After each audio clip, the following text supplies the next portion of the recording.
Election day is upon us and polls are tighter than ever, but some glimmers of hope for the Republicans are sending left-wing media into meltdown. MSNBC's Joy Reid put in a last-ditch effort to slam Donald Trump, reeling off names of infamous dictators in an unhinged rant. And we begin our final sprint, having arrived at that point in the election season where basically we on this side of the TV screen have said all we can. We've laid out the stakes in this crucial election, where one side stands for freedom while the other meets the textbook definition of fascism, namely a far-right dictatorial regime like Hitler's Germany or Franco's Spain or Mussolini's Italy, but also white-ruled South Africa before Mandela and the black majority took control, or Vladimir Putin's Russia, Viktor Orban's Hungary, or Nicolas Maduro in Venezuela today, that suppresses the rights of women and minorities, uses the military to execute the whims of a strongman dictator, and controls and suppresses the press, education, the arts, rewrites history to suit a favored and dominant racial class, and foments extravagant corruption in order to enrich the dictator and his friends. An MSNBC guest then followed up that with a scare campaign, suggesting Trump will ban the writing of history books if he's elected. Michael, you and John and other great historians often talk about hinge days in history, hinge moments in history, and we could go through them all over the last 250 years in this country. This does feel in many ways like a hinge day, which is to say we're going down one of two very different paths by perhaps tomorrow morning. Yes, and that's what, if historians in the future are allowed to write books, and by the way, that question is open this morning, and if people are allowed to go on television and say what they think in the future, which again, that question is open this morning, in the future, historians are going to look back on this day and say, this is the day that America made a choice between freedom and democracy on one side and authoritarianism and dictatorship. Rachel Maddow then went on to suggest Kamala Harris cancel Elon Musk's government contracts if she was to win. Even if Trump doesn't win, the Defense Department and NASA are going to need a new arrangement for all their rockets and for all the multi-billion-dollar contracts Elon Musk's companies have with the U.S. government. The U.S. government is going to have to either, unwind from all of those contracts, or Elon Musk's companies are going to have to unwind from him. This is an untenable reality in national security terms, now that we know what we know about Elon Musk. MSNBC host Andrea Mitchell then went on to say men aren't voting for Kamala because she is a woman. Let's talk about gender writ broadly, though. Is there certainly has historically been, and is there against her case for election, which will rely heavily on women and the fact that there are more women voters in the United States than men, is that running into headwinds because there are a lot of men who just simply, black and white, men who just simply don't trust a woman to be chief executive, commander-in-chief.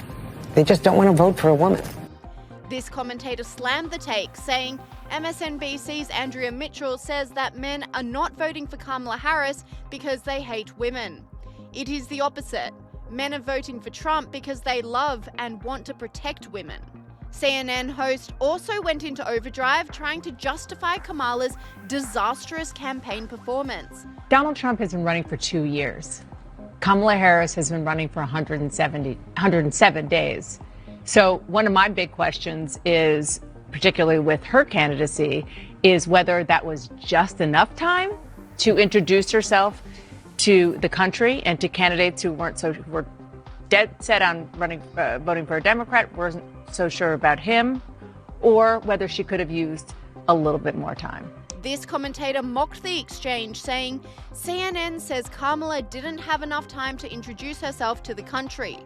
She's been in office for 4 years and she still stands by the decision the Biden-Harris admin made during the past 4 years. The meltdowns come as CNN has just released an early exit poll that spells disaster for Kamala Harris. said, let's look at the numbers on the mood of the country. It's a pretty dour mood in terms of the way people feel things are going in the United States. Nationally, only 7% of voters say they're enthusiastic. 19% say they're satisfied. Look at these numbers. 43% dissatisfied, 29% angry, 72% of the electorate nationally say they're dissatisfied or angry. What about America's best days, we ask? Are they in the future or are they in the past? 61% of voters in this election across the country say America's best days are ahead of the country. 6 in 10 say so. 34% say the best days are in the past. And finally, President Joe Biden's approval rating, it's at 41% in these early preliminary exit poll findings. 58% of voters in this election across the country nationally disapprove of the way that the incumbent Democratic president is doing his job, Jane. And even the CNN panelist was forced to admit the reality of the situation. I don't know how that's I got to say, I think that's putting the best spin on it. I think when you see current voters saying that by a 3-to-1 margin that they are dissatisfied with the country. Or angry, dissatisfied or angry. Or angry. I got to say, I think that that's with the present conditions in the country. I mean, in conventional terms, it would be a miracle that Kamala Harris could win with that kind of headwind, and also with a president. Remember, she was part of the administration. The Biden-Harris administration was 41% approved, 58% disapproved. This isn't even close to the 50%. But I want to be let me just finish my point, which is just that if she is able to overcome those numbers and still win this election, then she has done a remarkable job of somehow separating herself that she's part of the solution and not part of the problem. Sky News contributor Josh Hammer agrees, saying it would be a miracle if Kamala Harris was to win. This dropped very shortly before you and I came on air. I actually had it on live right here in my home office. I was watching CNN live at that time. And, you know, Chris Wallace, formerly the Fox News anchor, now he's on CNN, gets on there and he says in real time, looking at this data, he's poring over the numbers, looking down at his paper, and he says, you know, looking at this, I think Kamala Harris will basically need a miracle to win. Paraphrasing closely, but that basically is what Chris Wallace just said. And, you know, immediately the other CNN anchors are like, oh my God, no, let's not go there yet. But they're basically already playing the blame game, and the very first votes have actually not already been cast yet. We've literally just seen the exit polling data. But Chris Wallace is basically right there, where you have 70 to 75% of Americans who say that they are dissatisfied or outright angry. They are livid at the current direction of the country. And by the way, who can blame them? I very much share in that particular antipathy bordering on outright anger. But when you have that kind of number, it actually would be a miracle if Democrats can win. Right now, Americans have a 28% approval rating. It depends on the poll, but 28% of Americans say that the country is on the right track. So maybe 35% of Americans, a little closer to that, say that they actually approve of Joe Biden's time in office right now. The numbers, no matter how you slice or dice it, are very, very low. The incumbent party just does not win American elections given that kind of data. Now, is Donald Trump a uniquely hated phenomenon such that Democrats can still prevail in light of those historical headwinds? The media would like to have you think so, based on the fact that he has already won one presidential election and came shockingly close to winning another 4 years ago. I think that he probably is not. Again, I think he's likely headed towards a victory tonight.